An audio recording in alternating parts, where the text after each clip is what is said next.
जय गजानन, जय श्रीमन्नारायण, जय आदिशक्ति माता। दोस्तों, जेठ मास महात्म्य कथा अध्याय 5 तक श्रवण कर चुके हैं।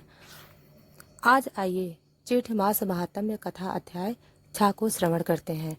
तो दोस्तों, हमारी हर भक्ति वीडियो आप तक पहुंचे, इसके लिए वीडियो को लाइक और चैनल को सब्सक्राइब करें, बेल आइकन को जरूर प्रेस करें। तो जैसा कि आप जानते हैं, आज जेठ माह के 6ठे अध्याय में आज एतवार पड़ रहा है। तो आइए स्कंद पुराण से जेठ मास की कथा अध्याय 6 रविवार के दिन की सूर्य भगवान की कथा। स्कंद पुराण में जेठ मास का विशेष महत्व बताया गया है। इस मास के प्रत्येक दिन का अपना अपना एक विशेष महत्व है। रविवार इतवार का दिन सूर्य भगवान को समर्पित है। अध्याय 6 में रविवार को किए गए व्रत, स्नान और दान की महिमा के साथ सूर्य भगवान की एक पावन कथा सुनाएंगे। पुराण में वर्णित है कि प्राचीन काल में कौशिक नाम का एक निर्धन लेकिन धर्मनिष्ठ ब्राह्मण था। वह अत्यंत श्रद्धालु और आस्तिक था। जीवन में अनेक कष्ट होने पर भी वह हर रविवार को सूर्योदय से पूर्व उठकर पवित्र नदियों में स्नान करता और सूर्य भगवान को अर्घ्य अर्पित करता। एक बार उसने जेठ मास के दौरान संकल्प किया कि वह पूरे महीने के प्रत्येक रविवार को व्रत करेगा, सूर्य भगवान को अर्घ्य देगा, लाल पुष्पों से पूजन करेगा और तांबे के पात्र में जलदान करेगा। वह पूरी श्रद्धा और नियमों से व्रत करता रहा। अंत में उनकी निष्ठा से प्रसन्न होकर सूर्यदेव प्रकट हुए और बोले, हे ब्राह्मण, तूने निस्वार्थ भक्ति से मेरा पूजन किया है, मैं तुझसे प्रसन्न हूँ, तो वर मांग।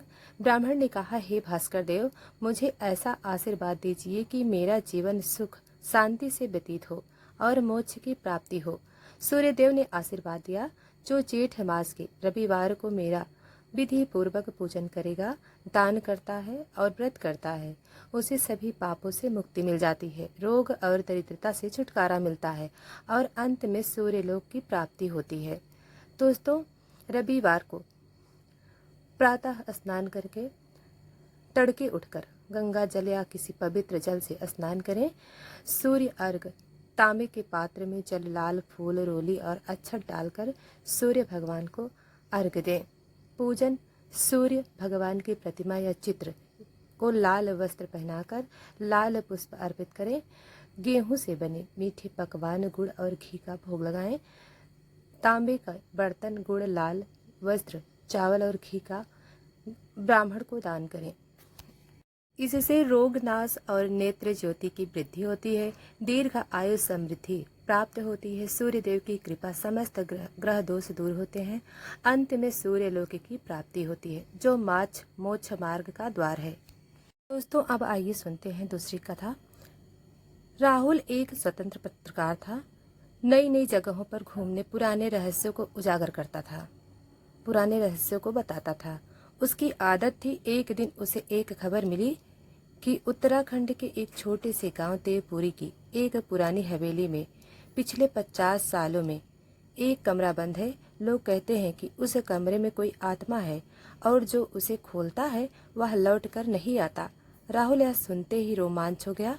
उसने तय किया कि वह इस रहस्य को पता लगाएगा और अपने कैमरे में रिकॉर्डिंग उपकरणों के साथ वह देवपुरी पहुंचा।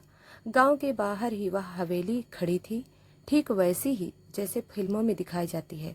टूटी फूटी दीवारें, सूखी बेलें और एक अजीब सन्नाटा।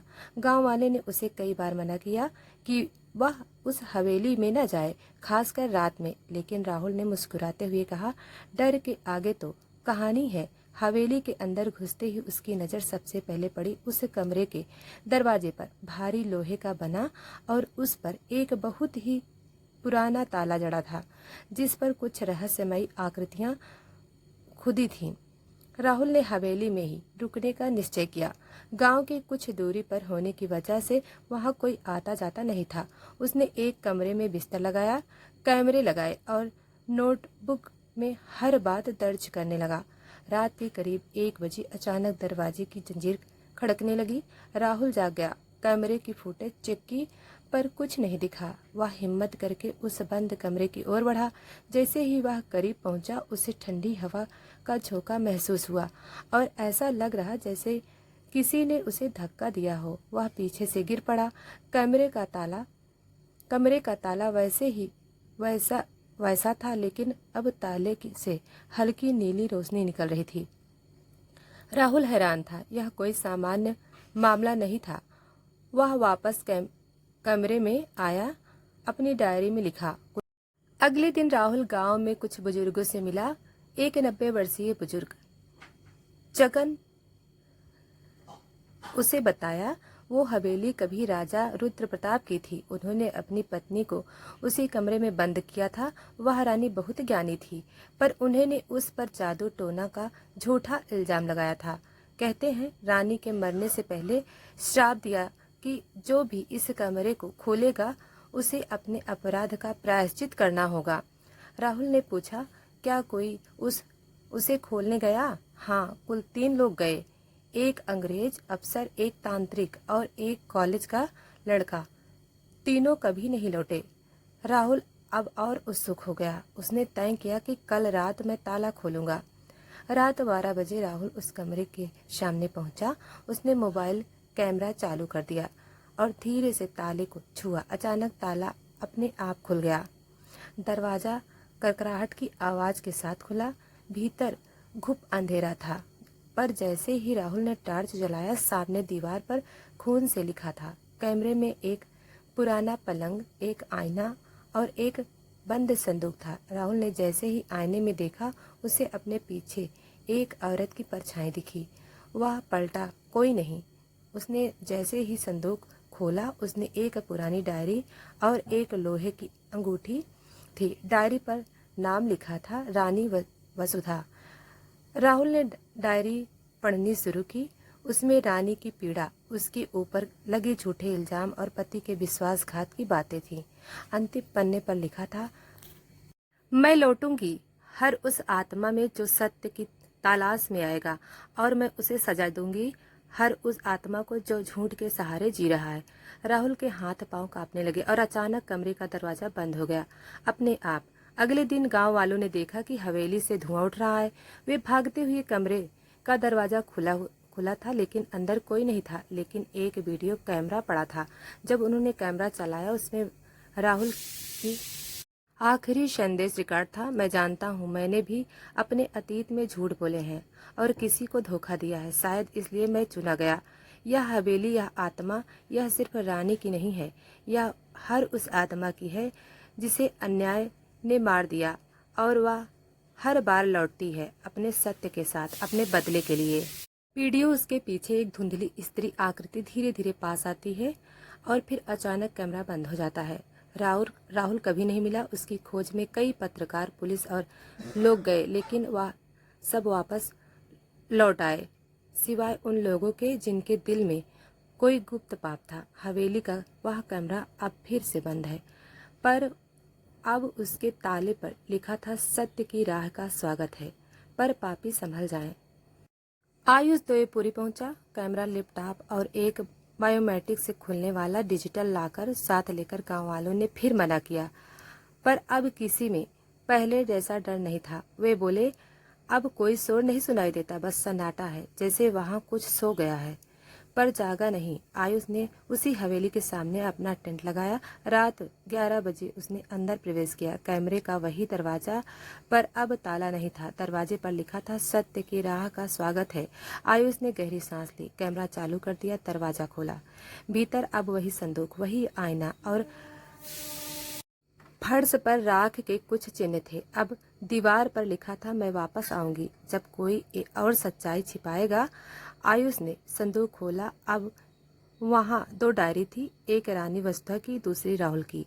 राहुल की डायरी में लिखा था, मैंने रानी की आत्मा को अनुभव किया। वह मुझे मारने नहीं, मेरा सच दिखाने आई थी। उसने मेरे जीवन के उन पलों को जीवित किया जिन्हें मैं भूलना चाहता था। मेरे झूठ मेरी असफलताएं, और जब मैं स्वीकार कर सका तभी मुझे मुक्त किया गया।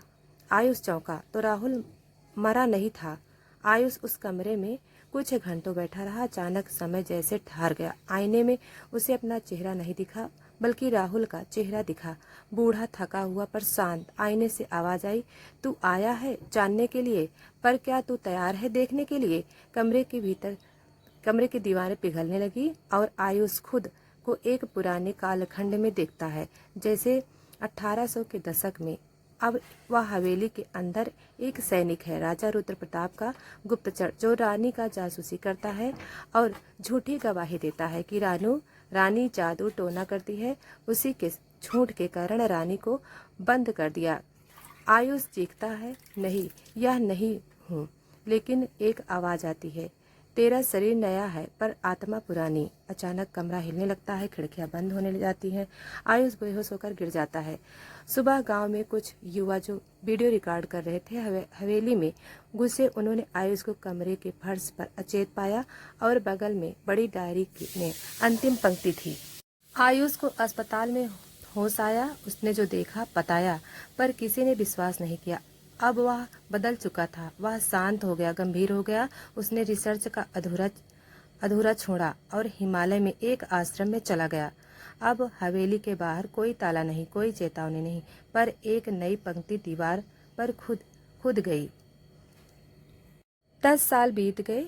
राहुल गायब हुआ। फिर 10 साल बाद आयुष ने सच देखा। लेकिन अब 15 साल बीत गए। एक साधु देवपुरी पहुंचा। उसका नाम कोई नहीं जानता। लोग बस उसे परिवारवाजरक कहते। उसने गांव में आकर वह कमरा अब केवल आत्माओं का नहीं, देवताओं की परीक्षा का भी स्थान है, क्योंकि जहां पाप छिपते हैं वहीं प्रभु सत्य दिखाते हैं।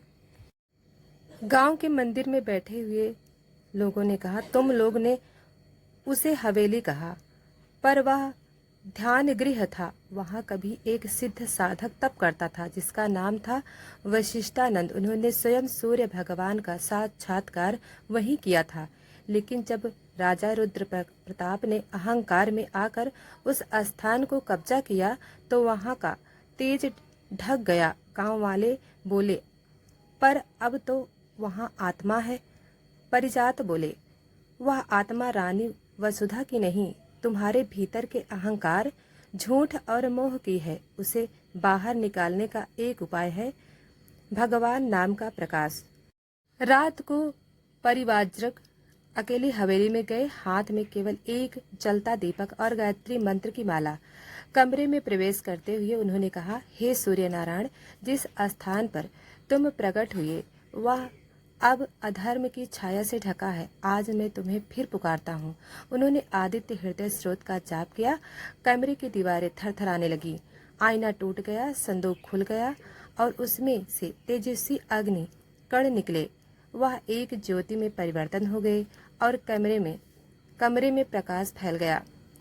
सूर्य भगवान की दिव्य आकृति प्रकट हुई। तेजस्वी, शांत और अपराजेय परिवारजक ने आंसू मूंद ली। कमरे में एक दिव्य वाणी गूंजी, जो सत्य से भागता है वह मेरे तेज से जलता है। जो सत्य को स्वीकार करता है वही अमृत पाता है।